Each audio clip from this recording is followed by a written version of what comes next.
Phoenix, by the way, after this past weekend and another loss, sit at 16-12 right now. They're in fourth place in the Western Conference. They got off to a great start. They've been a little bit beset by injuries, Tommy. Chris Paul has missed a bunch of time. Devin Booker has missed the last couple games.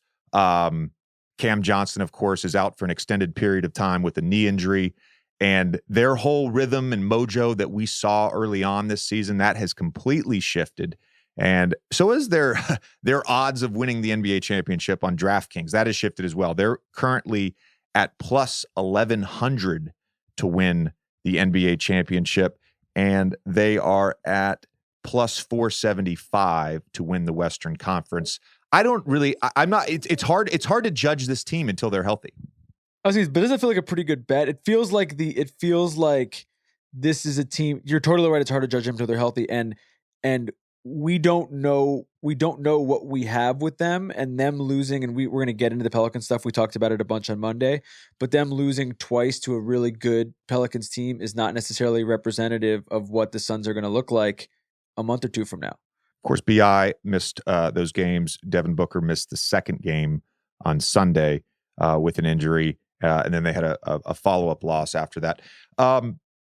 The Pelicans, though, we touched on them for an extended period of time in our weekly Old Man and the Three Things, which is available exclusively on Amazon Music. We spent about 10 minutes talking about them on Monday's show.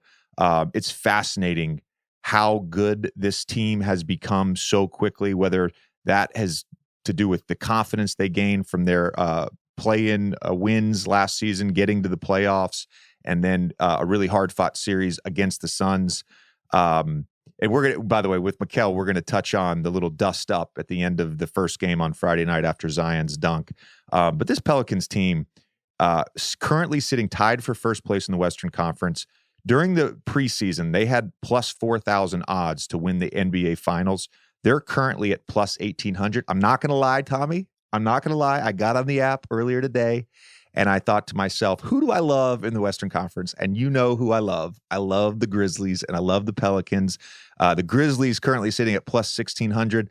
I thought to myself, let's take a flyer, a little bit of action on that. But the Pelicans, to me, are one of the deepest, strongest, most versatile teams in the NBA. We've talked about this with Larry Nance. They can play small. They can play big. With Jonas, they can play drop coverage. They can switch with Larry. Zion has been tremendous defensively. There's a lot to like with this Pelicans group.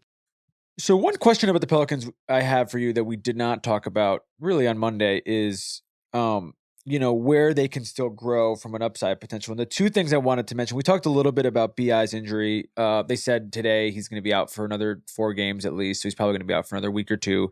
So obviously when he's back, that's one of the elite offensive players in the league you're adding to this unit. The other thing I wanted to ask you about was CJ in particular, because CJ, his scoring has been down and his shooting has been down, but you would guess, he's been a great professional since he joined the league. You would guess at some point he would revert back to his career averages.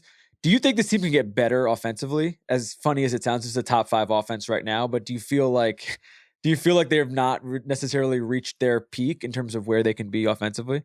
I actually do, and I'm glad you brought up CJ and BI, because if you look at their offense and who they're going to play through, and especially in the last 7 to 8 games, particularly with Zion bringing the ball up the court much more frequently, driving the ball more frequently, like he's going to be the primary guy in the half court. I thought at the beginning of the season, some of it was that Zion was in and out of the lineup, BI was in and out of the lineup. The pecking order sort of hadn't been figured out with that team, and that group that finished last year's playoffs had to figure out how to play with Zion. He got off to a little bit of a slow start, and now you can sort of make an argument that Zion is an MVP candidate, right? We brought this up on Monday when we talked about MVPs, and you are a proponent that winning matters, and what Zion is doing, especially on both ends of the floor, is impacting winning. He's currently at plus 2,000 odds. 5% of all bets on Zion to win MVP are on Zion. That's 7th overall So still a little bit of wiggle room for him to sort of improve his odds. I think he's outside the top tier in that.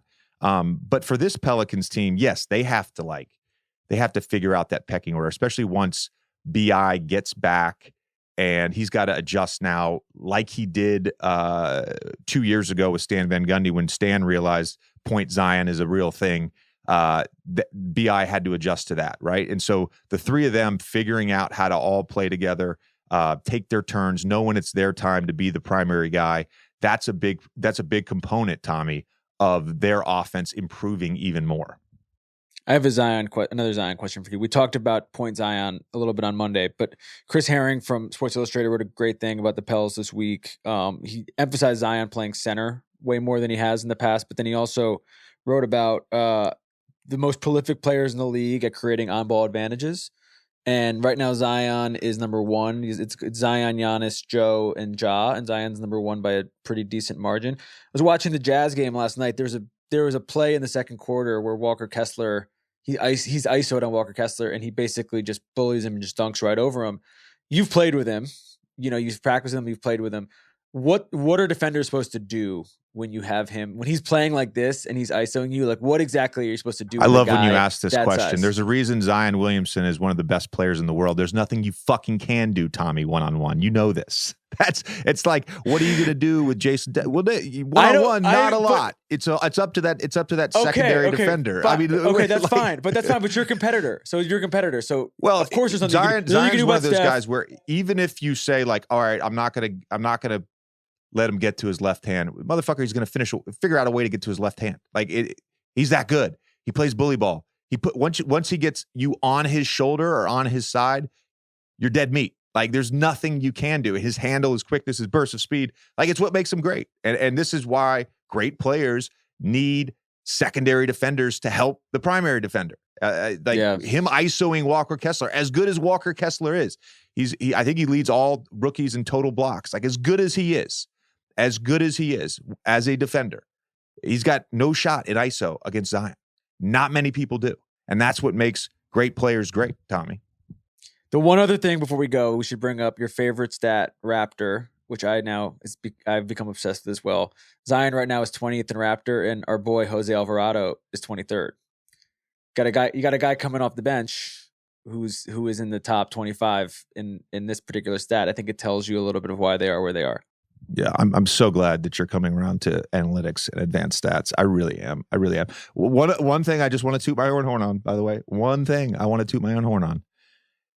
Beginning of the year, DraftKings, of course, has win totals, the over-under for win totals.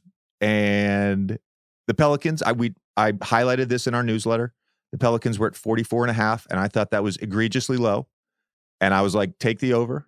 All right. They currently have the third best odds in the NBA to have the most regular season wins in the league. Like, think about that. And this team was one of those, I guess you could call it dark horses to have a really good regular season. It remains to be seen how deep of a playoff run they can make or whatever. But it's rare that a team, people talk about teams making jumps and teams making leaps and groups, forming a dominant team.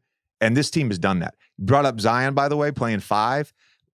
I look at a playoff series, him engaged defensively, depending on matchups, a lineup of CJ McCollum, Trey Murphy, Herb Jones, Brandon Ingram, Zion Williamson. Give me that for stretches of time. Give me that lineup. I'm excited about that. When I throw down on the NBA action, it's got to be with DraftKings Sportsbook, an official sports betting partner of the NBA. Download the app now to get in on the holiday hoops action. Right now, new customers can sign up with code JJ, place a $5 pregame moneyline bet on any NBA team to win, and get $150 in free bets if they do. Only at DraftKings Sportsbook with code JJ. Minimum age and eligibility restrictions apply. See show notes for details.